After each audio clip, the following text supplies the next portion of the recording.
Hi guys, welcome back to Irfan media 2.0. Big பாஸோட தரமான update வந்துருச்சு. யார் 2 பேர் அஃபிஷியலாகவே வெளியே போயிருக்காங்கன்னு சொல்லி தகவல் வந்துருச்சு.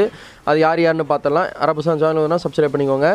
யார் வெளியே போயிருக்காங்கன்னா, ஃபஸ்ட்டு மஞ்சரி அவங்க வெளியே போயிருக்காங்கன்னு சொல்லியிருக்காங்க. மஞ்சரி அவங்க தான் எவிக்ஷன் ஆகிருக்காங்க. இன்னொரு ஆள் யார்ப்பா நாமினேஷன் ஆகிருக்காங்க அப்படின்னு சொல்லி கேட்டிங்கன்னா, இவங்க ராணவ் அவர் எவிக்ஷன் ஆகிட்டாருன்னு சொல்லாங்க.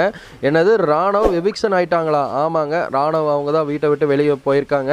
ராணவ் மஞ்சரி 2 பேர் வீட்டை விட்டு வெளியே போயிருக்காங்கன்னு சொல்லியிருக்காங்க. இன்றைக்கி ஒரு எவிக்ஷன், நாளைக்கு ஒரு எவிக்ஷன், அப்படி தான் பண்ணியிருக்காங்க. பக்கவாக பிளான் பண்ண மாதிரி பிக் பாஸ் அவங்க நாமினேஷன் பண்ணிட்டாங்க. விஷால் அவங்க போகிறதா இருந்தது.